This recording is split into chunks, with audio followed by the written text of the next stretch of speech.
পয়সায় 10টা। ওহো, একদম টাকাই দিছে।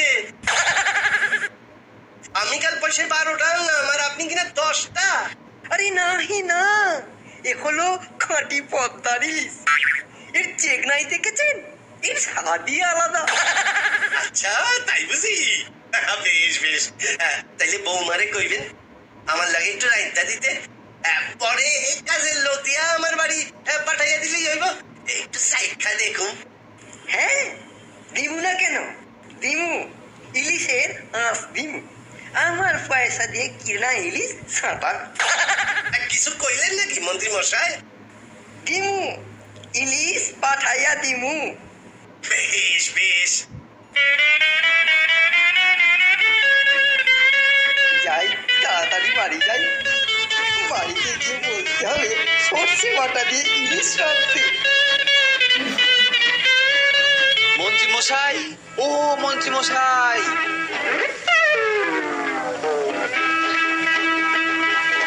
কি ভাবছেন? ইলিশ নিয়ে যাচ্ছেন বুঝি? না না, মানে এই আর কি। কেন বলুন তো? বলছি কত দিলেন? বেশ সস্তা না? হ্যাঁ, মানে একদম জলের দাম। তাহলে কবে হচ্ছে ইলিশ ভোজ? আমার সাধ্যে।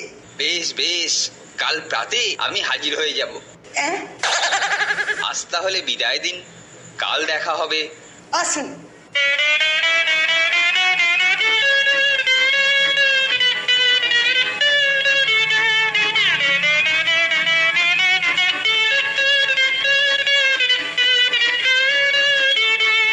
আরে মন্ত্রী মশাই যে, কি বড় ইলিশ কিনেছেন দেখছি। সস্তা বুঝি? হ্যাঁ হ্যাঁ, সস্তা, তবে বিনা পয়সায় নয়। যা বাবা, এ তো আচ্ছা ঝামেলা। আমি আবার কবে বললুম যে ইলিশ বিনা পয়সায় পাওয়া যাচ্ছে? বড় বড় লোকেদের সব বড় বড় ব্যাপার। উফ, বাঁচলুম, আর কাউকে উত্তর দিতে হবে না। দেখি দেখি, কি সুন্দর ইলিশ গো। কত নিল গো? নিশ্চয় একটু সস্তায় পেয়েছো। উফ, সস্তায় মেরে ফেললেন। সবার মুখে একই কথা, সস্তা সস্তা সস্তা। সস্তা নিকুচি করেছে। মহারাজ, আজ জালে যে ইলিশগুলো ধরা পড়েছে, অত বড় ইলিশ জীবনে দেখিনি। মহারাজ, সত্যি বলছি। থামুন তো, আপনি মহামন্ত্রী না মাছের কারবারি? আমি দুঃখিত, এটা যে ইলিশের সময় তা আমি ভুলেই গিয়েছিলাম। এখন কেউ এই গল্প বন্ধ করতে পারবে না। আচ্ছা মন্ত্রী, রাজপ্রাসাদ থেকে বাজার তো বেশ দূরে। হ্যাঁ মহারাজ, খানিকটা দূর তো বটে। কেউ ইলিশ কিনলে রাস্তার মধ্যে বিভিন্ন প্রশ্নের উত্তর দিতে হয়।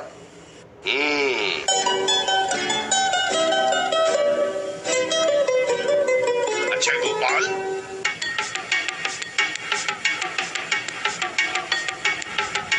10 মিনিটের জন্য এই ইলিশের গল্প বন্ধ করতে পারবে?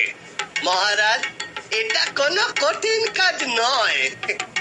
বেশ, দেখো গোপাল, তুমি যদি বাজার থেকে একটা বেশ বড় ইলিশ মাছ প্রকাশ্য রাজপথ দিয়ে কিনে আনতে পারো, আর কেউ যদি ওই মাছ সম্বন্ধে কোনো প্রশ্ন না করে, তাহলে তুমি 100 টাকা পুরস্কার পাবে। কি তুমি রাজি? আমি রাজি মহারাজ। গোপাল, আজ তুমি মহারাজের কাছে ঠকবে, আর 100 টাকার পুরস্কারও যাবে। আমাকে মাছের দাম দিন। আমি তোমার অপেক্ষায় রইলুম। আমি এই গেলুম আর এই এলুম।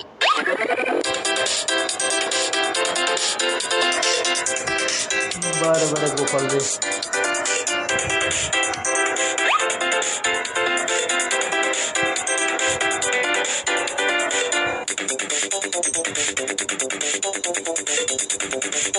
কি গো, পাগল হলে নাকি? এইসব ছাই ভুষো মারছো কেন?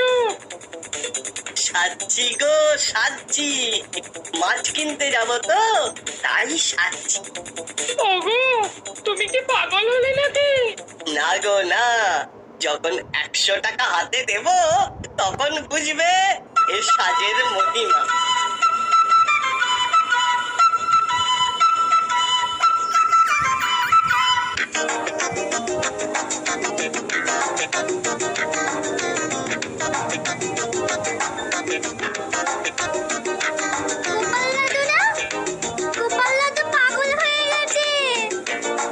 আরে একটা পাগল আসছে।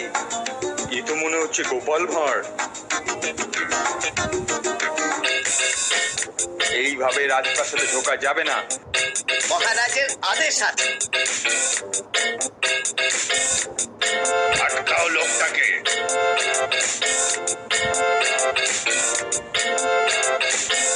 আগে হুজুর, আপনি ভুল করছেন, ও লোক নয়, ও গোপাল। রাজসভায় এভাবে কেন? মহারাজ বোধহয় ভুলে গেছেন। ভুলে গেছি? কি ব্যাপার বলো তো? মহারাজ, ইলিশ এনেছি মহারাজ। রাস্তায় কেউ কোনো ইলিশ সম্পর্কে প্রশ্ন করেছে কিনা লোকজনকে জিজ্ঞেস করুন। এখন আমার পুরস্কার 100 টাকা। সবর করো, আমি খোঁজ খবর নিই।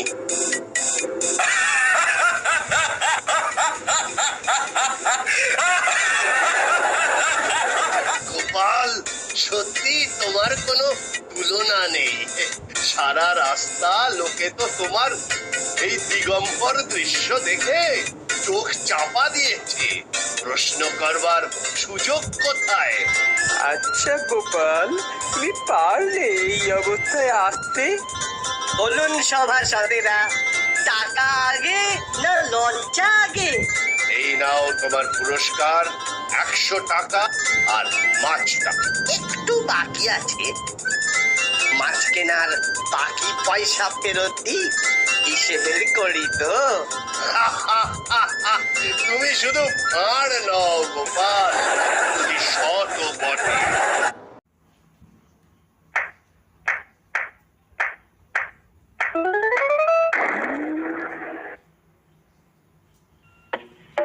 সভা পণ্ডিত, কৃপণের সংজ্ঞাটা কি?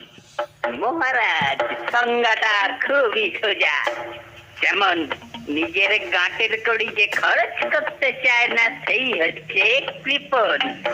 আচ্ছা পণ্ডিত, কৃপণ কত রকমের আছে?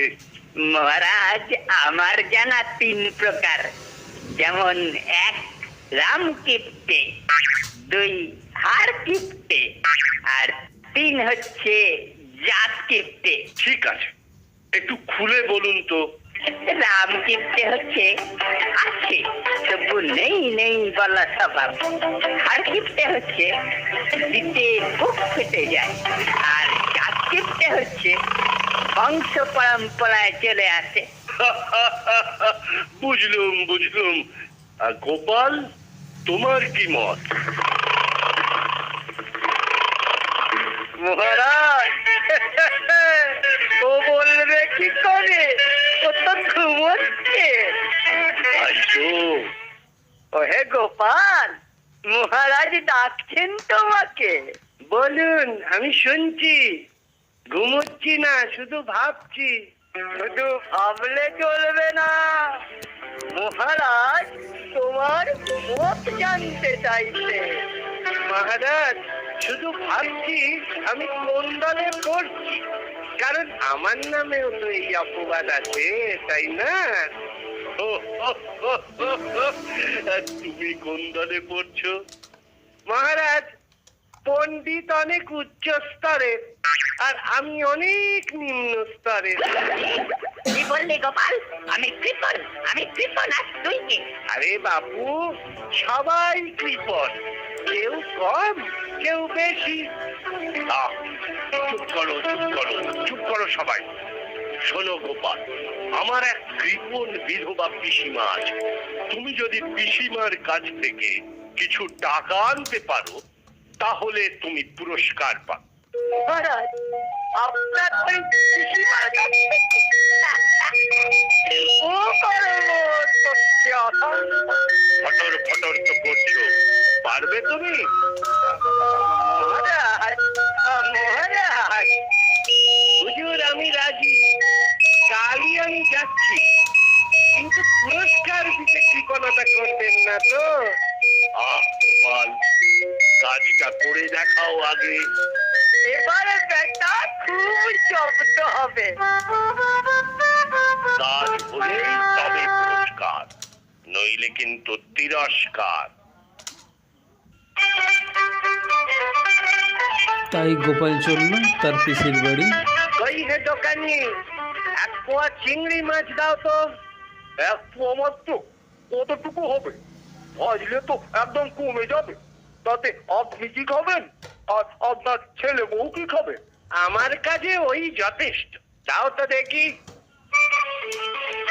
গিন্নি, ও গিন্নি, এই মাছগুলো বেশ শুকনো করে ভেজে দাও তো।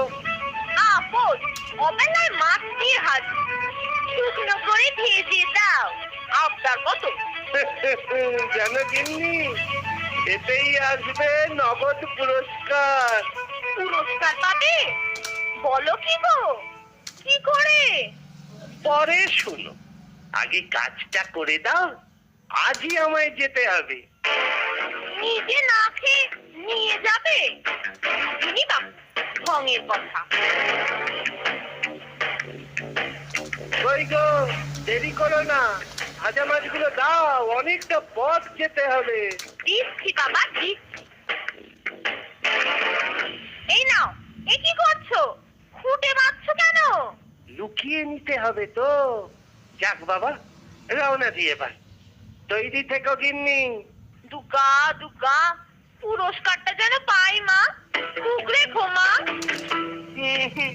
পিসি, ও পিসি, দরজাটা খোলো, আমি গোপাল। এই হচ্ছে টিপটেপ পিসি। কি হয়েছে? হাসছিস কেন? আর কদিন, মাত্র 3 মাস, তারপর সব শেষ, মানে আমি শেষ। আচ্ছা, ও কি কথা? হ্যাঁ গো পিসি, রাজ জ্যোতিষী বলেছে মাত্র 3 মাস তোমার পরমায়ু। এ কি রে? আহা, মাথাটা শেষ হয়ে যাবে। আর কি করবি বল, কপালে লিখন তো। তাই তো মনের শেষ ইচ্ছা পূরণ করতে আসা। তোর কি ইচ্ছা বল? বেশি কিছু নয়, আমার মনের বাসনা তোমার পাতের প্রসাদ খাবো, তুমি না বলো না। গরিব পিসি, তো মুঠো ভাত খাবি, এতে আমি খুশি। পিসি কি রেঁধেছো বলো? বিধবা মানুষ, তাও আবার গরিব, শুধু খুদের ভাত আর লাউ ঘন্ট। আহ, খাসা হবে তোমার পাতের প্রসাদ। তুমি খেতে বসো, আমি দেখি, একটু বেশি করে রেখো কিন্তু। এই বসলু, নে, আমি উঠলেই তুই বসবি। হয়েছে, এবার বসি। এই বস, এই নে।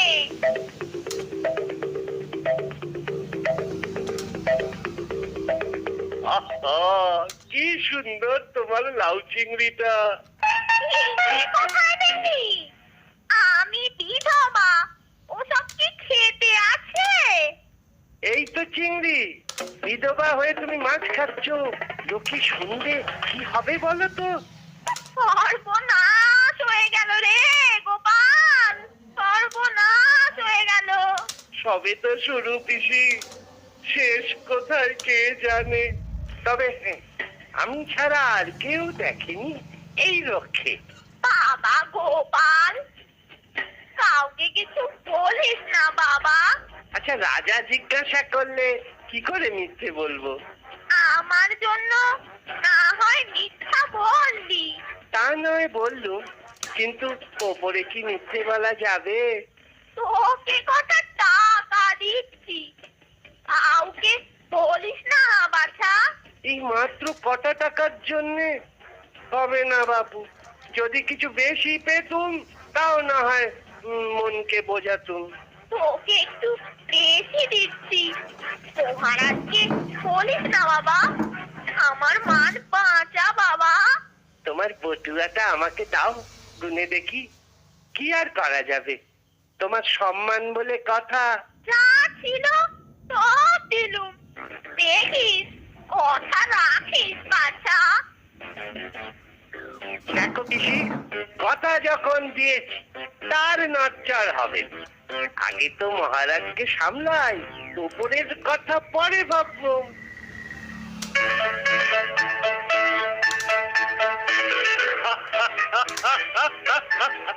কি হলো, জব্দ হয়েছে তো? তোমার ভোঁতা মুখটা দেখেই মালুম হচ্ছে। মুখটা সত্যি ভোঁতা। কেন জানেন? কেন কেন? আপনার পিসি এই টাকা দিয়েছেন আপনাকে কথাটা না বলার জন্য, তাই ভাবছি। বলো বলো, বলে ফেলো, পিসিকে পরে আমি বুঝিয়ে দেব। হাত ধুতে পিসি যেই বাইরে গেছে অমনি লাউ ঘন্টতে দিলাম চিংড়ি মিশিয়ে, ব্যাস কেল্লা ফতে। তারপর তারপর যেই ঘন্টতে চিংড়ি দেখা অমনি পিসির চোখ কপালে উঠলো। আপনাকে না বলার জন্য দিল এই ঘুষ। তুমি তো কথাটা বলেই ফেললে। আপনার পুরস্কারের লোভ সামলাতে পারলুম না, একেবারে দুটো লাভ। পুরস্কার অবশ্যই পাবে, কিন্তু বিশ্বাসঘাতকতার জন্য কিছু কাটা যাবে। আপনি জিজ্ঞাসা করলেন তাই বললুম, আমার দোষটা কোথায়? কাটার প্রশ্ন উঠছে কেন? কাটবো না, পুরোটাই পাবে। এটা তোমার বুদ্ধির পারিশ্রমিক, এতে কোনো কৃপণতা করবো না। সত্য জলে নরম ছোলা হাজার ফুটো গলে তখন তাকে ছাড়া চলে না রে, চলে না।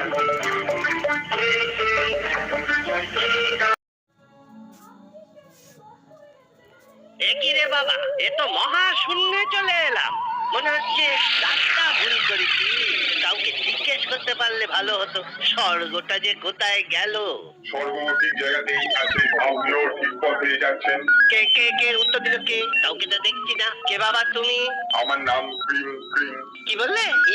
ক্রিম নয়, আমার নাম ক্রিম ক্রিম। সেটা কি বস্তু? আমি হলাম স্যাটেলাইট অডিও সিস্টেম। সে তুমি বুঝবে না, আমরা তোমার যুগের থেকে অনেক এগিয়ে আছি। মানুষের মৃত্যুর পর তার সমস্ত প্রশ্নের উত্তর আমি দিই।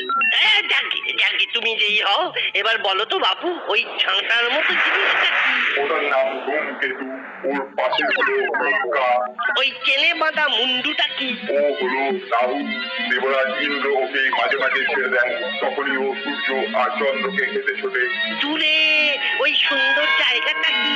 ওটা নন্দনকানন, দেবতাদের বাগান। বাহ, গাছপালাগুলো তো বেশ সুন্দর। তুই একটা পৃথিবীতে নিয়ে যাওয়া যাবে না? না, এগুলো সবই মায়া, স্বর্গের বাইরে এর কোনো অস্তিত্ব আরও এরকম ভিডিও দেখতে লাইক কমেন্ট শেয়ার করুন। এগুলো কিন্তু কপিরাইট ভিডিও। ঠিক আছে, যারা অরিজিনাল ভিডিও বানিয়েছে তাদেরকে ধন্যবাদ। আমি কিন্তু কপিরাইট করছি। দেবতা, তুমি মানসিক চোখ দিয়ে ওদের দেখতে পাবে না। ওরা দেবরাজ ইন্দ্রের 10,000তম বিবাহ বার্ষিকীতে যাচ্ছেন। ইস, এতটা এসো দেবতা দর্শন হলো না, তাহলে আর এখানে ঘুরে বেরিয়ে লাভ কি? চলো যমরাজের কাছেই যাই।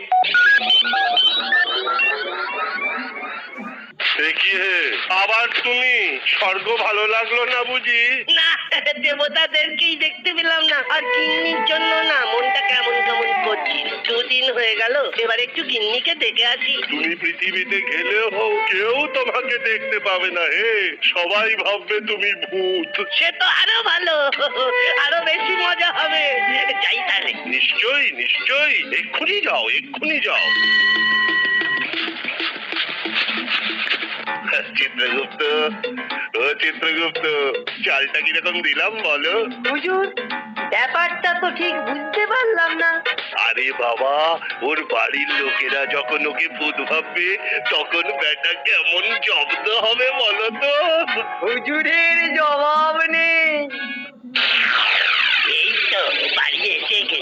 সারা বাড়ি কেমন কেমন পরিপাটি করে গোছানো সাজানো।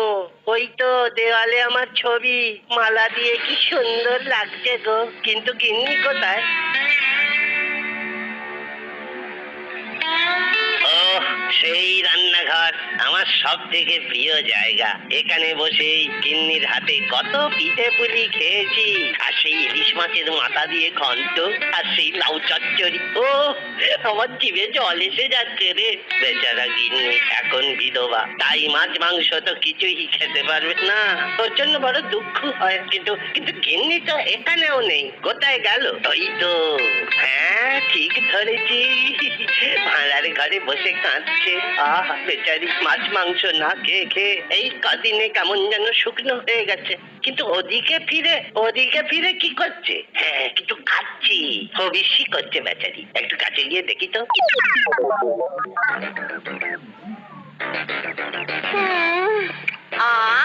আজকে লাউ চিংড়িটা যা হয়েছে না, জব্বর। শুধু একটু ঝালটা বেশি হয়েছে, তাই ঝালের চোটে একেবারে আমার চোখ দিয়ে জল বেরিয়ে গেছে। ভালোই হলো বাবা, লোকে ভাববে আমি আমার স্বামীর দুঃখে কাঁদছি। কেউ যদি আসে তাহলে বাকিটা লুকিয়ে রেখে গলা ছেড়ে কাঁদতে শুরু করব। কেমন মজা! তবে রে বেটা, এই তোমার আমার উপরে ভালোবাসা, আমি ওদিকে তোমার জন্য জমালয় থেকে নেমে এলাম। তবে রে, লাউ চিংড়ি খাওয়া বার কর। এই মানে কি? আশেপাশে কেউ তো নেই? ভূত নাকি? ওরে বাবা রে, ওরে ন্যাপা, তোরা কোথায় গেলি রে? ভূতে আমার ঘাড় যে মুটকে দিল রে। এমন ভয় পেয়েছে এখন, 4 দিন ঠক ঠক ঠক ঠক করে কমবে। এখন ছেলে মেয়ে দুটোর কি অবস্থা দেখতে হয়। এই টেপি, এই চাবির গোছাটা তুই কোত্থেকে নিয়ে এলি রে? এটা তো বাবা সিন্ধুকের চাবি নয়। যা বাবা, এটাই তো বাবার বিছানার বালিশের তলায় ছিল। যা করার মা আসার আগেই করতে হবে। দরকার হলে সিন্ধুক ভেঙে টাকা নেবো। বেশি খরচপাতি একদম করলে চলবে না। তা তো বটেই। কাল রাজবাড়ি থেকে শ্রাদ্ধের টাকাটা চেয়ে আনবো, তারপর একদম তার সিকি ভাগ খরচা করবো, বুঝেছিস? একদম ঠিক। যে মানুষ মরে গেছে তার জন্য আবার বাজে খরচা করে লাভ কি? বরং টাকাটা দুজনে মিলে ভাগ করে নেব। বাবার টাকা তো ছেলে মেয়েরাই নেয়, তাই না? ঠিক বলেছিস। বেটারা আমার পারলৌকিক কাজেও টাকার বাঁটোয়ারা করছে। দাঁড়াও, এদের ভূত সেজে উচিত শিক্ষা দিতে হবে। এই, তোরা কি ভেবেছিস তোদের বাবা নেই তাই যা খুশি করবি? এই আমি তোদের কাছেই দাঁড়িয়ে, বেশি বেগরবাই করলে ঘাড় মোটকে ভূত করে জমালয়ে চালান করে দেব। এই যে বাবার গলা রে, বাঁচাও বাঁচাও। ওরে বাবা রে, বাঁচাও গো। নাও চলো এবার রাজসভায়, একবার দেখেই আসি সেখানে কি খেল হচ্ছে।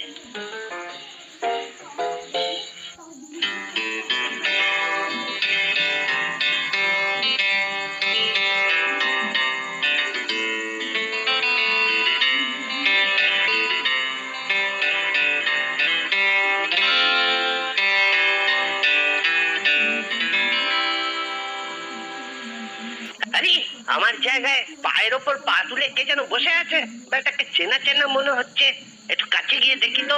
আরে এই যে সেই বেটা ভগবান আমার জায়গায় বসে বেটা মাতব্বরি করছে। বেটাকে একবার তাড়িয়েছিলাম, আবার উড়ে এসে ঝুলে বসেছে। ওদিকে ওই হতচ্ছাড়া হারু পণ্ডিত ওর সাথে তালে তাল দিচ্ছে। একবার দেখি তো ওরা কি কথা বলছে। গোপাল বেটা টেসে গিয়ে খুব ভালোই হয়েছে। বেঁচে থাকতে বেটা আমাকে কম জ্বালিয়েছে। বেঁচেছি এখন। বলুন। আরে ওর মতো নচ্ছার কি আর স্বর্গে যাবে? বেটা নির্ঘাত নরকে। আমাকে বলতো কিনা গরু পণ্ডিত। নে এবারে বোঝ। যা বলেছেন। ওহ, তো আর সহ্য করা যায় না। বেটারা ফাঁকা পেয়েছে কি আমার 14 গোষ্ঠী উদ্ধার করে দিচ্ছে। তোমরা দেখাচ্ছি মজা। দেখি আমার টিকি ধরে টানে কি। ওরে বাবা মেরে ফেললো রে। ওরে বাবা রে, ভূত নাকি? ওরে বাবা রে, কে জোরে টিকি ধরে টানছে গো। কি হলো পণ্ডিত মশাই, আপনি এরকম করছেন কেন? ওরে বাবা, এই কে যেন আমার জ্বর মারলো। ওরে বাবা রে, ওরে ছেড়ে দে রে। ওরে বাবা রে, ছেড়ে দে না রে। ওরে বাবা রে, ওরে বাবা রে, ওরে বাপ রে বাপ। জমালয়ে যাই। কি হে গোপাল, তোমার পৃথিবী দেখার স্বাদ মিটলো? আমার সাধ না মিটিল, আশা না পুরিল, ঘোরাঘুরি সার হলো মা, ঘোরাঘুরি সার হলো মা। হু হু, কান গেল। তোমার হেড়ে গলায় গান থামাও বাবা। একটু মাকে ডাকতে দেবেন না যমরাজ? শোনো, তোমার হাতে সময় অল্প, এখন তাড়াতাড়ি কি চাই বলে ফেলো। শুধু একটা অনুরোধ, ওই হেড়ে গলায় আর গান দয়া করে করো না, কানের সব খোল বেরিয়ে গেল। না বলো তো কি চাই। এবার একবার সশরীরে নরকটা দেখে আসি হুজুর। আরে ওখানেই তো তোমার ভাগ্য ঝুলছে। ও মশাই, আপনাকে কে ফোড়ন কাটতে বলেছে? কোথায় গিয়ে কি করবো সে আমি বুঝবো? ওই আবার তোমাদের ঝগড়া শুরু হলো। ওরে কে কোথায় আছিস? গোপালকে তাড়াতাড়ি নরক দেখিয়ে আন, আপাতত এই ঝগড়া থেকে তো পরিত্রাণ পাই।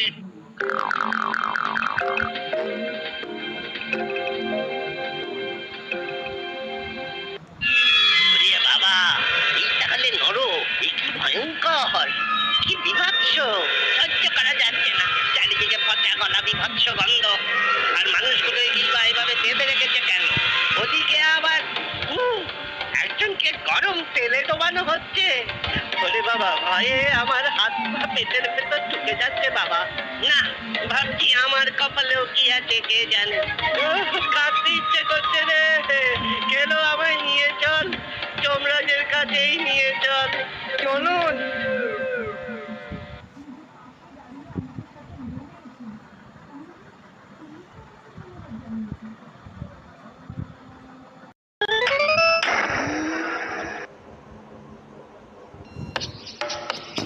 মন্ত্রী, প্রচন্ড শীত পড়েছে না? হুজুর, এটা মাঘ মাস, শীতের দাপট তো একটু থাকবেই হুজুর। মহারাজ, কথায় আছে না, মাঘের শীত বাঘের গায়ে, অর্থাৎ বাঘও এই শীতকে ভয় পায়। শহরে ঢেড়া পিটিয়ে দাও যে যদি কেউ এই শীতের রাত্রে সারা রাত আকণ্ঠ পুকুরে ডুবে থাকতে পারে, তাকে 1000 টাকা নগদ পুরস্কার দেওয়া হবে। শুনুন মহাশয়রা, মহারাজ কৃষ্ণচন্দ্রের আদেশ হলো, যদি কেউ এই মাঘ মাসে সারা রাত পুকুরে ডুবে থাকতে পারে তবে তাকে নগদ 1000 টাকা পুরস্কার দেওয়া হবে। মহারাজ, আমি ঘোষণা শুনে এসেছি। মহারাজ, আমি রাজি। আপনি এই বয়সে সারা রাত পুকুরে ডুবে থাকবেন? আপনি কি পাগল? না না না মহারাজ, আমি পাগল নই। আমার একটি বিবাহযোগ্য কন্যা আছে। যদি পুরস্কারের টাকাটা পাই তাহলে তার বিয়ের ব্যবস্থা করতে পারি মহারাজ। ঠিক আছে, চেষ্টা করুন। এই সকলে সাক্ষী রইলেন। এই আমি আকণ্ঠ ডুবে থাকছি। প্রহরী ওর দিকে নজর রাখবে। টাকার দরকারে মানুষকে এমনই পাগল হতে হয়। ভগবান রক্ষা করুন, ভগবান।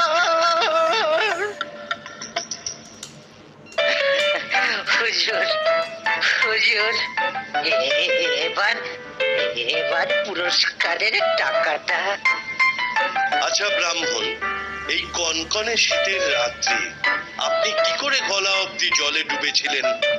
মহারাজ, আকাশে নক্ষত্র টিপ টিপ করে কেমন জ্বলছে, তাই দেখতে দেখতে রাত কেটে গেল।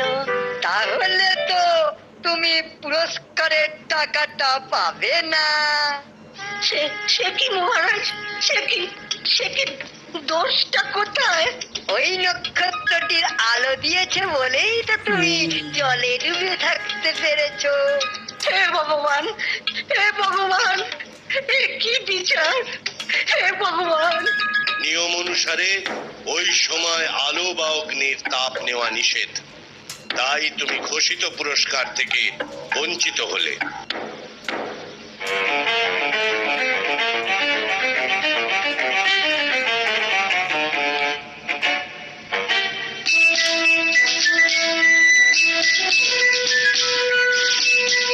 গোপাল, গোপাল বাঁচাও ভাই, বাঁচাও ভাই গোপাল। গোপাল বলো তো গোপাল, এটা কি রাজার ন্যায় বিচার গোপাল? গোপাল! শুনলাম সব সভায়, শুনেছি তুমি ন্যায় বিচারে রাজাকে সাহায্য করো, কিন্তু গোপাল তুমি চুপ করে রইলে কেন? আমি কথা দিচ্ছি, আপনার পুরস্কারের টাকা আপনাকে আমি পাইয়ে দেব। আমায় 2 দিন সময় দিন।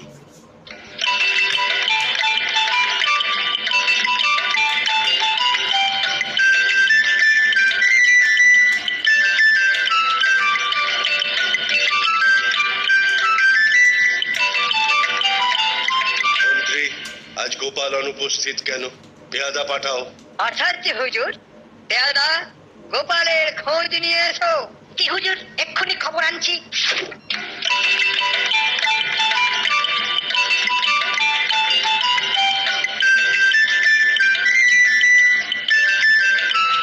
গোপাল দাদা কোথায়?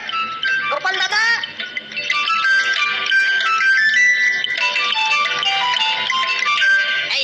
এই যে, কি করছো? রাজা ডেকেছেন, এক্ষুনি চলো।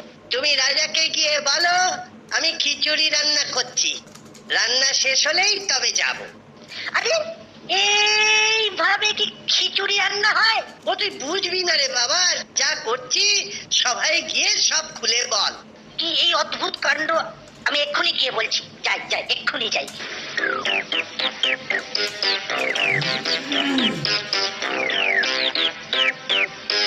কি হলো? গোপাল কই? মহারাজ বলল খিচুড়ি রান্না শেষ হলে তবেই আসবে। বাড়ি থেকে কেউ নেই? হুজুর, সবাই বাড়িতে আছে, কিন্তু গোপাল দাদা মাঠের মধ্যে লম্বা বাঁশ পুঁতে তার মাথায় চাল ডাল চাপিয়ে তলাতে খড়ের আগুন করেছে। অদ্ভুত কাণ্ড, এইভাবে খিচুড়ি রান্না! চলো তো সবাই গিয়ে দেখি ব্যাপারটা কি।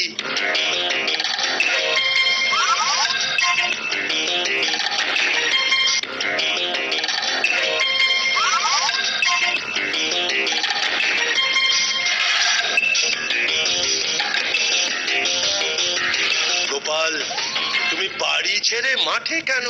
হুজুর, কাজ করছি। কি কাজ করছো? আগে রান্না করছি। মাঠের মধ্যে কি রান্না করছো? মহারাজ, খিচুড়ি রান্না হচ্ছে, দেখছেন না? আচ্ছা গোপাল, তুমি কি পাগল হলে? না মহারাজ, মাথা আমার ঠিকই আছে। আরে বাবা, অত উঁচুতে হাড়ি আর নিচে দিচ্ছ খড়ের জাল, এতে কি খিচুড়ি হবে? হবে মহারাজ, ঠিকই হবে। আরে বাপু, তুমি বুঝছো?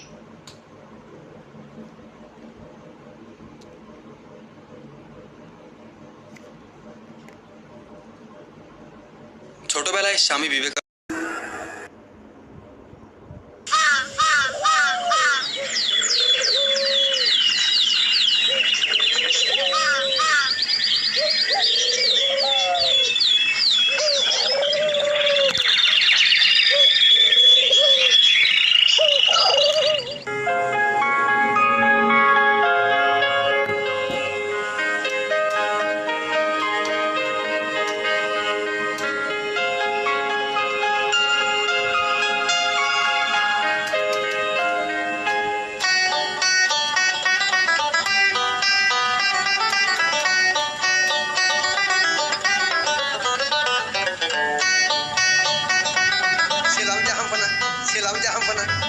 কে আপনি?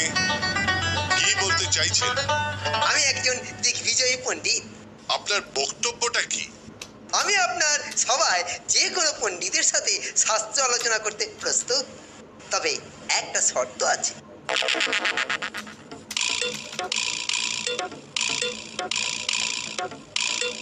কি শর্ত? যদি আমাকে হারাতে পারে তবে সারা জীবন আমি তার দাসত্ব করব, আর যদি কেউ হেরে যায় তাহলে তাকে আমার সারা জীবন দাসত্ব করতে হবে।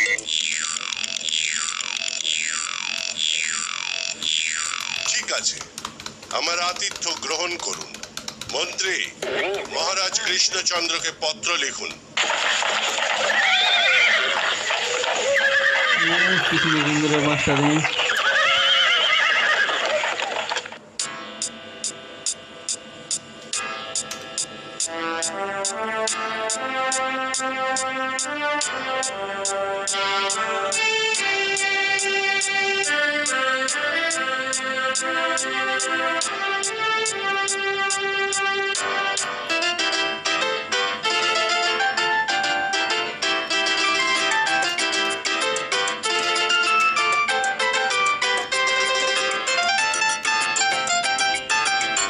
মহারাজ, কিছু অঘটন ঘটেছে কি? নবাবের আদেশ অমান্য করি কি করে? ও, তাই সবার মুখ বাংলার পাঁচ হয়ে আছে। মস্করা করো না, উপায় বাতলাও। আমি উপায়?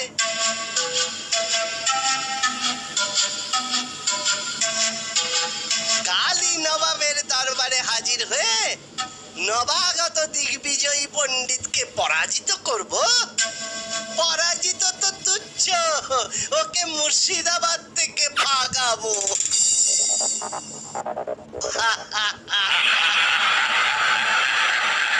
বুদ্ধির উপর আমার আস্থা আছে, যাও।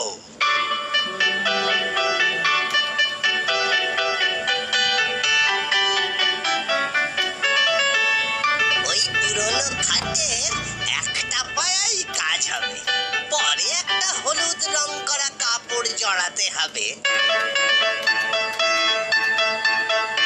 যাই, এবার নিজে একটু পণ্ডিতের মতো সেজে নিই। দেখি নিজেকে পণ্ডিত পণ্ডিত মনে হচ্ছে কিনা। আহ, বেশ সুন্দর লাগছে তো। না, এবার গোপাল পণ্ডিত, চলো নবাবের দরবারে।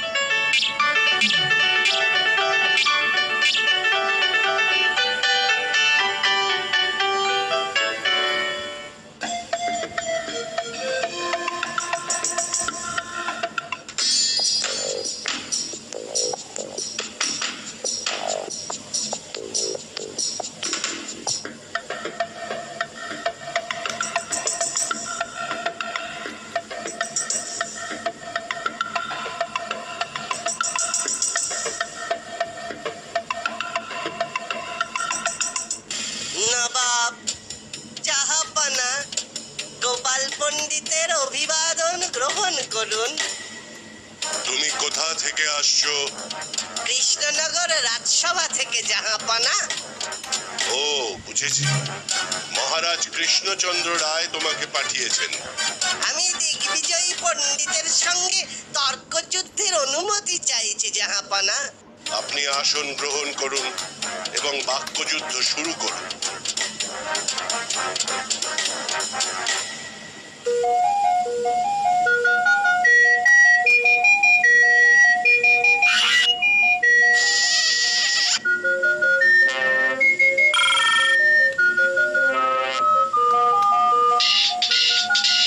পণ্ডিত প্রভাত, আপনার বগলে হলুদ রং করা কাপড়ে জড়ানো ওটা কি পুঁথি? এটি খটাঙ্গ মহাপুরাণের চতুষ্পদের একটি ভগ্নপদ মাত্র। আমি তো জীবনে ওই উদ্ভট নামে কোনো পুরাণ শুনি নাই। আপনার এই ছোট জীবনে আপনি অনেক কিছু শোনেননি অথবা দেখেননি।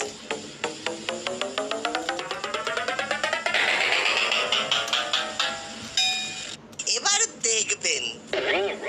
আপনার পুঁথিটি একবার দেখাবেন কি? নিশ্চয়ই দেখাবো, তবে আমার একটা নিবেদন আছে। কি নিবেদন? জাহাপানা, আজ যে নক্ষত্র তিথি খুবই শুভ, তাতে কি হয়েছে? বাক্যযুদ্ধের পক্ষে শুভ তো বটেই। জাহাপানা, আজ যে নক্ষত্র তিথি খুবই শুভ, শুভ দিনে কিছু স্মারক গ্রহণ করাও শুভ। কি স্মারক সংগ্রহ করবেন? আপনি মহাপণ্ডিত, আপনার পক্ষকেশ এই পুরাণের পক্ষে শুভ স্মারক। পণ্ডিত প্রবর, আপনি এই ছোট মিনতিটুকু রাখুন। সভাসদ, সকলে ওনার কেশ সংগ্রহ করুন, তাহলে সবার জীবন শুভ হয়ে উঠবে। ওরে বাবারে, মরে গেলুম রে, মরে গেলুম রে বাবা, আর তর্কযুদ্ধের প্রয়োজন নেই, ও মরে গেলুম রে, বাঁচান বাঁচান, মরে গেলুম বাবা, বাঁচান, কি আছেন বাঁচান, মরে গেলুম বাবারে, আর আমার তর্কযুদ্ধের প্রয়োজন নেই, বাবারে বাঁচান। কেশ গোছা সংগ্রহের পর আপনি যদি মুর্শিদাবাদে থাকেন তবেই তো।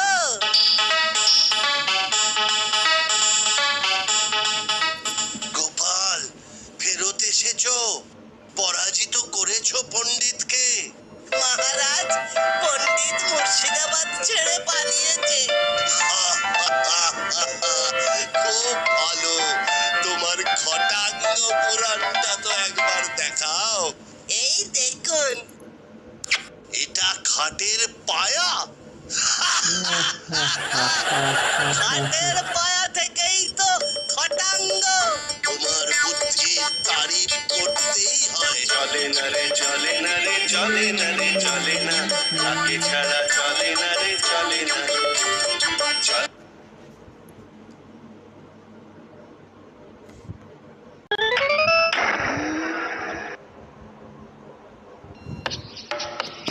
মন্ত্রী, প্রচন্ড শীত পড়েছে না?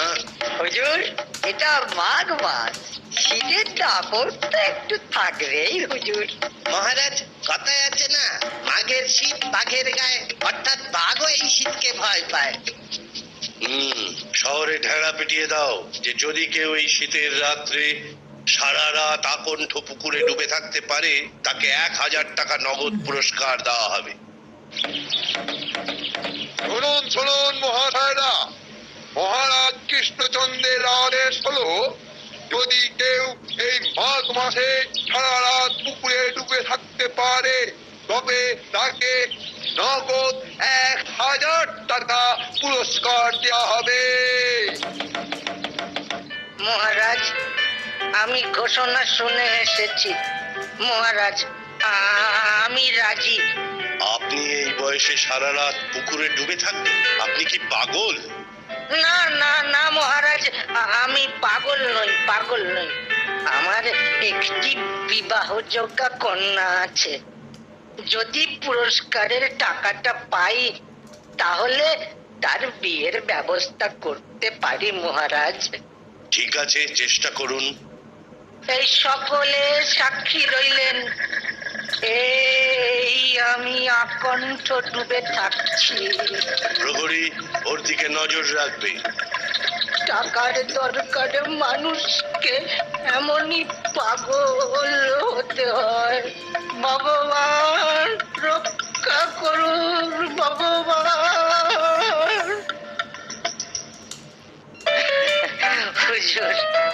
হুজুর, এবার পুরস্কারের টাকাটা। আচ্ছা ব্রাহ্মণ, এই কনকনে শীতের রাত্রে আপনি কি করে গলা অবধি জলে ডুবেছিলেন? মহারাজ, আকাশে নক্ষত্র টিপ টিপ করে কেমন জ্বলছে, তাই দেখতে দেখতে রাত কেটে গেল। তাহলে তো তুমি পুরস্কারের টাকাটা পাবে না। সে কি মহারাজ, সে কি দোষটা কোথায়? ওই নক্ষত্রটির আলো দিয়েছে বলেই তো তুমি জলে ডুবে থাকতে পেরেছো। হে ভগবান, কি বিচার, হে ভগবান। নিয়ম অনুসারে ওই সময় আলো বা অগ্নির তাপ নেওয়া নিষেধ, তাই তুমি ঘোষিত পুরস্কার থেকে বঞ্চিত হলে।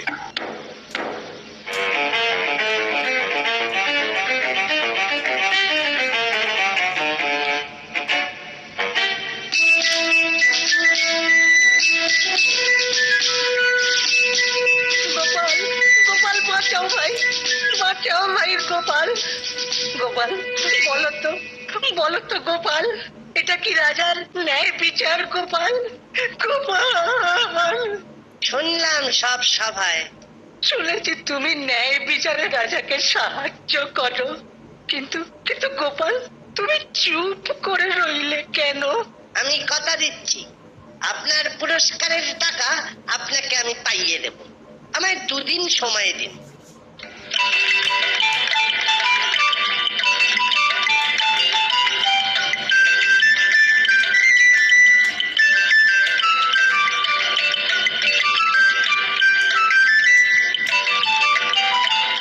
মন্ত্রী, আজ গোপাল অনুপস্থিত কেন?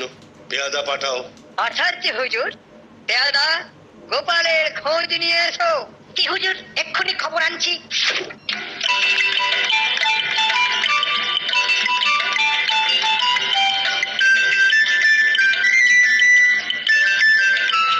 গোপাল দাদা কোথায়? গোপাল দাদা,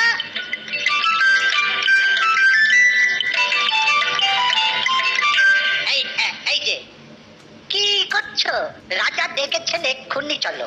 তুমি রাজাকে গিয়ে বলো আমি খিচুড়ি রান্না করছি, রান্না শেষ হলেই তবে যাব। আরে এইভাবে কি খিচুড়ি রান্না হয়? ও তুই বুঝবি না রে বাবা, যা করছি সবাই গিয়ে সব খুলে বল। কি এই অদ্ভুত কাণ্ড, আমি এক্ষুনি গিয়ে বলছি। যাই যাই, এক্ষুনি যাই।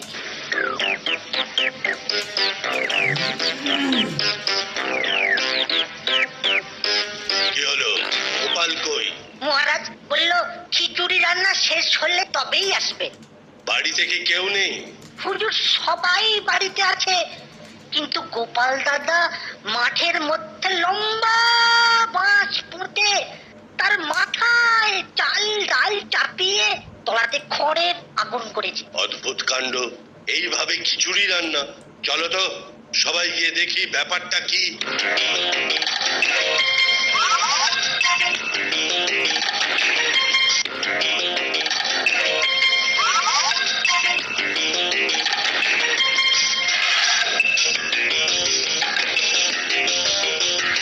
গোপাল, তুমি বাড়ি ছেড়ে মাঠে কেন? হুজুর, কাজ করছি। কি কাজ করছো? আগে রান্না করছি। মাঠের মধ্যে কি রান্না করছো? মহারাজ, খিচুড়ি রান্না হচ্ছে, দেখছেন না? আচ্ছা গোপাল, তুমি কি পাগল হলে? না মহারাজ, মাথা আমার ঠিকই আছে। আরে বাবা, অত উঁচুতে হাড়ি আর নিচে দিচ্ছ খড়ের জাল, এতে কি খিচুড়ি হবে? হবে মহারাজ, ঠিকই হবে। আরে বাপু, তুমি বুঝছো?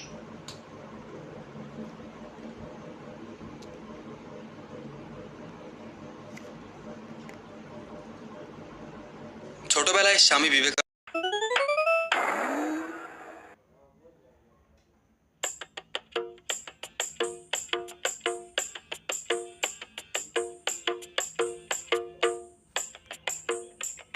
মহারাজের জয় হোক। মহারাজ, আগামী মাসেই আপনার জন্মদিন, আর আমরা রাজ্যবাসীরা এই দিনটি খুবই আনন্দের সাথে পালন করি। তাই আজ এই ব্যাপারেই কিছু কথা বলতে চাই মহারাজ। জন্মদিন? ওহো, দেখেছো, একেবারে মনেই ছিল না। দেখতে দেখতে কত তাড়াতাড়ি একটা বছর পেরিয়ে গেল, কিছু বুঝতেই পারলাম না। যাই হোক, বলো মন্ত্রী, কি বলছিলে বলো। মহারাজ, এই বছরে কারা কারা আমন্ত্রিত হবে? গত বছর যারা যারা এসেছিলেন তাদের সবাইকে আমন্ত্রণ করতে হবে, বুঝেছো?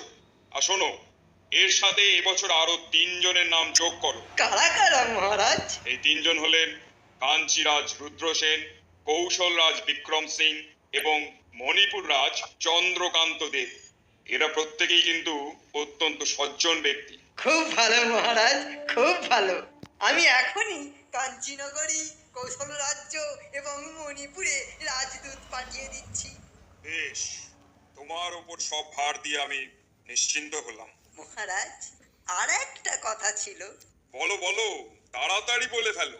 মহারাজ, ভালো লাগলে আপনার শেয়ার এই করবেন, লাইক করবেন। উৎসবে আপনার সভার একজন সভাসদকে বিশেষ কৃতিত্বের জন্য পুরস্কৃত করেন। এই বছর সেই পুরস্কার কে পাচ্ছেন মহারাজ? ভাবো ভাবো, এবছর নিশ্চয়ই একজন পুরস্কার পাবে। আমি তাকে আগে ভাগেই বেছে রেখেছি। ভেবে বলো তো সে কে? আমি তো কিছুই বুঝতে পারছি না মহারাজ, কার ভাগ্যে রয়েছে এই দুর্লভ সম্মান? আপনারাও এতক্ষণ কি ভেবে পেলেন না কার ভাগ্যে রয়েছে এবারের সম্মান? এ তো দিনের আলোর মতো স্পষ্ট দেখা যাচ্ছে। তিনি তো এই ঘরেই বসে আছেন। না মহারাজ, আমরাও তো কিছুই বুঝতে পারছি না। গোপাল, তুমি কি কিছু আন্দাজ করতে পারছো? আমারও সেই একই অবস্থা মহারাজ, তবে আপনি তার আভাস ইঙ্গিত দিলে হয়তো চেষ্টা করে দেখতে পারি। ঠিক আছে, ইঙ্গিত দিচ্ছি। লোকটা একটু মোটা সোটা আর তার মাথা ভরা টাক। মোটা সোটা?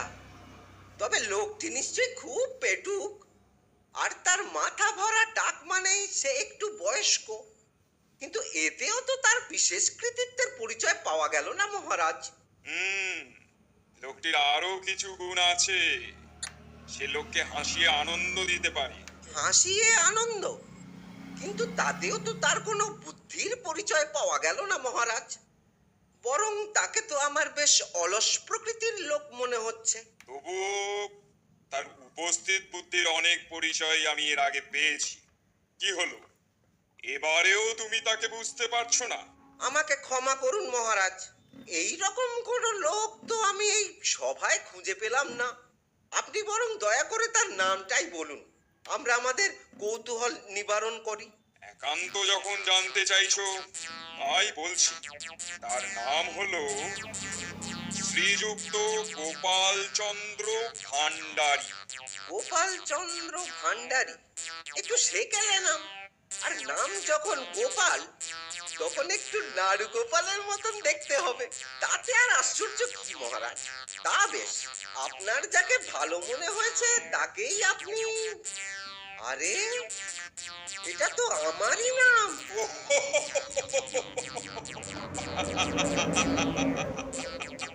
গোপাল, তুমিও না?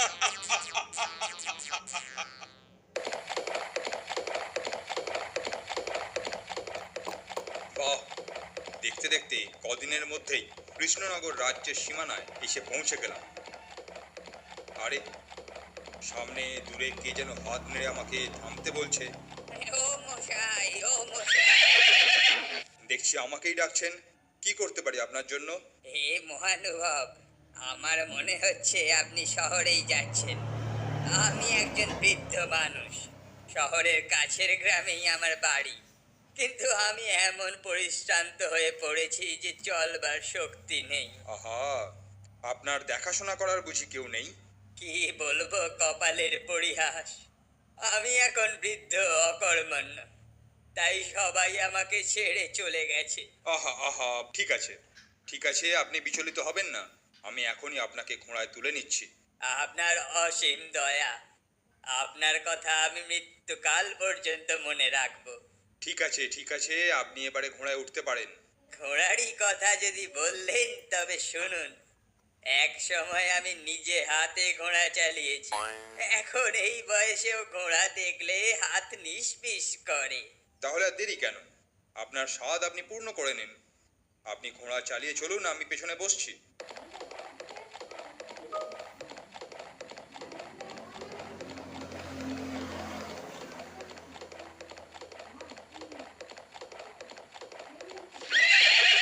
আরে, আপনি হঠাৎ ঘোড়া থামিয়ে দিলেন। আপনি কি এইখানেই নামবেন? এবার আপনি নেমে পড়ুন। আচ্ছা, এই আমি ঘোড়া থেকে নেমে পড়লাম। এবার আপনাকে নামতে সাহায্য করছি। আরে, আপনি খামোকা আমাকে নামিয়ে দিতে চাইছেন কেন? এই তো বললেন আপনার গ্রাম এসে গেছে। সে তো বুঝলুম, কিন্তু আপনি আমাকে এই আমার ঘোড়া থেকে নামিয়ে দেবার কে শুনি? তার মানে? মানে আবার কি? এটা তো আমার ঘোড়া, আপনি বলছেন আমি নেবে যাব? এ আবার কোন দেশীয় রীতি বাপু? আপনি তো এতক্ষণ আমার ঘোড়াতে চড়েই এলেন, এবার মানে নিজের পথ দেখুন, যান বলছি। আশ্চর্য লোক তো আপনি। রাস্তায় দাঁড়িয়েছিলেন, হাঁটার শক্তি ছিল না, আমি আপনাকে ঘোড়ায় উঠিয়ে নিয়ে এলাম, আর আপনি এখন বলছেন আপনার ঘোড়া। খুব ভালো অভিনয় জানেন তো আপনি। আমি তখনই বুঝেছিলাম আপনি এই রকমটাই করবেন। তখন থেকে খালি কথা ঘোরানোর চেষ্টা। আমারও 3 কোটি বয়স হলো, লোক চিনতে আর বাকি নেই। বলে কিনা ওর ঘোড়া। ইয়ার কি হচ্ছে? এক্ষুনি ঘোড়া থেকে নেমে যান, না হলে জোর করে নামিয়ে দেবো। অত সস্তা? আমি চেঁচিয়ে এক্ষুনি লোক জড়ো করছি। আরে কে কোথায় আছেন? বাঁচান বাঁচান, মেরে ফেললো, বাঁচান! আরে কে কোথায় আছেন? কি হয়েছে? চেঁচাচ্ছ কেন খুড়ো? দেখুন না মশাইরা, এই দুষ্ট লোকটা আমার ঘোড়াটা চুরি করতে চায়। আরে না না না, একদম ভুল। এই বুড়োটা একটা মিথ্যেবাদী। এতক্ষণ আমার ঘোড়ায় চড়ে এবার আমাকেই ঘোড়া থেকে বেদখল করার ধান্দা। এই নেমে এসো বলছি। দাঁড়ান, ব্যাপারটা বুঝতে দিন। ঘোড়াটা যখন আপনার বলছেন, তাহলে এই বৃদ্ধ ঘোড়ার ওপরে কেন? আপনি এবার নিচে দাঁড়িয়ে আছেন কেন? আরে এটাই তোর কারসাজি। এ তো বড়ই জটিল সমস্যা হে। এই ভদ্রলোক মনে হয় সত্যি কথাই বলছে। আরে এ তো দিনের আলোর মতো পরিষ্কার দেখা যাচ্ছে। আমি ঘোড়ার উপর বসে আছি, ঘোড়া আমার। অযথা ঝামেলা না বাড়িয়ে বরং মহারাজ কৃষ্ণচন্দ্রের কাছে চলুন, তিনি এর একটা বিহিত করে দেবেন। হ্যাঁ, ঠিক এক্ষুনি যাওয়া যাক। রাজবাড়ি বেশি দূর নয়। হ্যাঁ, চলুন চলুন তো, আমি রাজি। আমারও কোনো আপত্তি নেই, তবে ও বেটাকে আগে ঘোড়া থেকে নামান। ও যেন আমাদের সঙ্গেই হেঁটে যায়। আপনাদের দুজনের অভিযোগই আমি মন দিয়ে শুনলাম। ব্যাপারটা বড়ই জটিল। আপনাদের মধ্যে একজন মিথ্যে কথা বলছেন, আবার তিনি আমার সামনে দাঁড়িয়েও আছেন। যেই হন, এ তার খুবই দুঃসাহস। ইনি হয়তো জানেন না যে দোষী প্রমাণিত হলে তার চরম শাস্তি হবে। মহারাজ, আমাকে কি দেখে আপনি বুঝতে পারছেন না যে আমার পক্ষে কারোর ঘোড়া চুরি করা সম্ভব নয়? ওই পাজিটাকেই এখন ধরে জেলে পুরছেন না কেন? মহারাজ, এই লোকটির কাতর মুখ থেকে আপনি ভুলবেন না। ঠিক এইরকম ভাবেই আমি ঠকেছিলাম। আমি পরদেশী, শুনেছি আপনার রাজসভায় কখনো অন্যায়ের সাথে আপোষ হয় না। মহারাজ, আপনি ন্যায় বিচার করুন। তোমরা দেখছি আমাকে ভাবিয়ে তুললে। তোমাদের যা ভাবগতি, তাতে তোমাদের কাউকেই আমার চোর বলে বিশ্বাস হয় না। অথচ মজার কথা যে তোমাদের একজন চোর। ঠিক আছে, এর বিহিত এখনই করছি। গোপাল, আনটা করুন মহারাজ। গোপাল, তুমি তো প্রথম থেকে সবই শুনেছো। এখন যত তাড়াতাড়ি সম্ভব এর একটা বিহিত করে আমার সম্মান রক্ষা করো। এর বিহিত করা এমন একটা কিছু শক্ত কাজ নয় মহারাজ। তবে আজকে আমি কিছু করবো না। যা বিচার সব কাল করবো মহারাজ। কেন কাল কেন?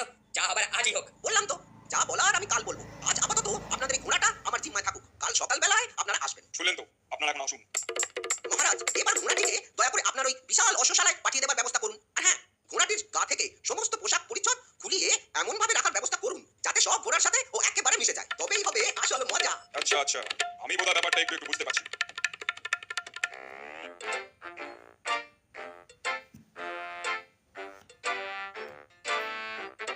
মহারাজ, গোপালের কথা মতো গতকালের সেই দুজন আজ এসেছে বিচার চাইতে। ঠিক আছে, ওদের ডেকে পাঠাও। মহারাজের জয় হোক। মহারাজ, আপনার কথা মতো আমি এই সকালই চলে এসেছি। কোনো সিদ্ধান্তে কি এলেন? গতকাল সারা রাত আমার ঘুম হয়নি। আপনারা একটু ধৈর্য ধরুন, কিছুক্ষণের মধ্যেই এর মীমাংসা হয়ে যাবে। গোপাল, তোমার কাজ শুরু করো। মহারাজ, প্রথমে এই বৃদ্ধ মানুষটির কথাই ধরা যাক। উনি বলছেন ঘোড়াটি ওর নিজের, তাই তো? নিজের মানে সেই ছোট্টবেলা থেকে ওকে মানুষ করেছি। আহা, কি সুন্দর ডাকে, চি চি। বেশ, মানুষই যখন করেছেন তখন তাকে চিনতে আপনার কোনো অসুবিধা হবে না মনে হয়। ঘোড়াটি মহারাজের অশ্বশালায় আছে। আমাদের লোক আপনাকে সেখানে নিয়ে যাচ্ছে। আপনি ঘোড়াটাকে নিয়ে আসুন। কোথায় অশ্বশালা? আমি এখনই গিয়ে তাকে নিয়ে আসছি। ওই মাটি করেছে। এই এত ঘোড়ার মাঝে আমার ঘোড়াটা কোথায়? ওই তো, না, ওই তো, না, ওইটা, না, তাহলে ওইটা। এ কি রে বাবা, এই যে কিছুই ভেবে পাচ্ছি না। এরকম ভাবে কি খোঁজা যায়? তোমরা নিশ্চয়ই কোনো মতলব করেছো। আমার ঘোড়া আমাকে ফেরত দেবার ইচ্ছা তোমাদের নেই। চলো এখনই মহারাজের কাছে চলো। ছেলেবেলা থেকে ঘোড়া মানুষ করেছে আর নিজের ঘোড়া নিজেই চিনতে পারলো না। ঘোড়াটা তো এখানেই ছিল। পুরোটাকে দেখে আমি ঠিকই আন্দাজ করেছিলাম। মহারাজ, এক কঠিন চক্রান্ত করা হয়েছে। আমার ঘোড়া ওখানে নেই মহারাজ। আমাকে বৃদ্ধ মানুষ পেয়ে আমার সাথে আপনারা একই তামাশা করছেন। তামাশা কি অন্য কিছু সেটা পরে বুঝবেন। এখন আপনি এখানে বসুন। এবার আপনি গিয়ে ঘোড়াটা নিয়ে আসুন। যথা আজ্ঞা মহারাজ। তুফান, তুফান। বাহ, ওই লোকটিকে দেখে তো ঘোড়াটা চঞ্চল হয়ে উঠেছে। আচ্ছা, ঘোড়ার আসল মালিক কে এবার বোধহয় বোঝা যাবে। প্রহরীরা, এই হলো আমার ঘোড়া, আমার তুফান। আরে আরে, ওই তো আপনি ঠিক ঘোড়াটিকেই চিনে নিয়ে এসেছেন। বাহ, চমৎকার! আপনি ঘোড়াটির প্রকৃত মালিক। তাহলে খুড়ো, তোমার জারি জুড়ি তো আর খাটলো না। এবার তোমাকে নিয়ে কি করা যায় বলো তো? এর চরম শাস্তি আমি দেব। এই, কে আছিস? একে এখনই কারাগারে নিক্ষেপ কর। বেটা আমাকে বোকা বানাতে এসেছিল। মহারাজ, মহারাজ, আমাকে ক্ষমা করে দিন মহারাজ। মহারাজ, আর কখনো এই কাজ করব না মহারাজ, আমাকে ছেড়ে দিন হুজুর। কোনো ক্ষমা নয়, অন্যায় করলে তার শাস্তি পেতেই হবে। এই, একে নিয়ে যা। কিন্তু আপনিই বুঝলেন কি করে যে ঘোড়াটা ওর নয়? এ আর এমন কি কঠিন কাজ? যে লোকটা বলে যে ছোট্টবেলা থেকে ঘোড়াটা মানুষ করেছে, সে ঘোড়া তাকে চিনতে পারবে না? লোকে এভাবে বেড়াল পুষলেও বেড়াল তাকে চিনতে পারে, আর ঘোড়া তখন ছাড়। ধন্য গোপাল, ধন্য তোমার বুদ্ধি। আমি তোমাকে পরীক্ষা করতে এসেছিলাম। এই আমার ছদ্মবেশ, এর আর প্রয়োজন নেই। আরে, এ কি চন্দ্রকান্ত? আপনি এই বেশি? হ্যাঁ মহারাজ, আসলে গোপালের বুদ্ধির তারিফ আমি নানা জায়গা থেকে শুনে আসছি। তারপর আপনার জন্মদিনের নিমন্ত্রণ পত্রে গোপালের সম্বর্ধনার খবর পেয়ে আর লোভ সামলাতে পারলাম না। ভাবলাম যাই, নিজেই ছদ্মবেশ নিয়ে গোপালকে পরীক্ষা করি। আর ভাগ্যক্রমে এরই মধ্যে ঘটনাটা ঘটে গেল, আর তাতে আমার চোখ আরো খুলে গেল। ধন্য আপনার গোপাল ভাঁড়। আজ আমার জীবনের একটা স্মরণীয় দিন। ভগবানের কাছে প্রার্থনা করি গোপালের নাম যেন দিক থেকে দিগন্তরে এইভাবে ছড়িয়ে পড়ে। জয় মহারাজ কৃষ্ণচন্দ্রের জয়, জয় মণিপুর রাজ চন্দ্রকান্ত দেবের জয়, জয় গোপাল ভাঁড়ের জয়। আপনাদের সকলের আশীর্বাদ আমি মাথা পেতে নিলাম।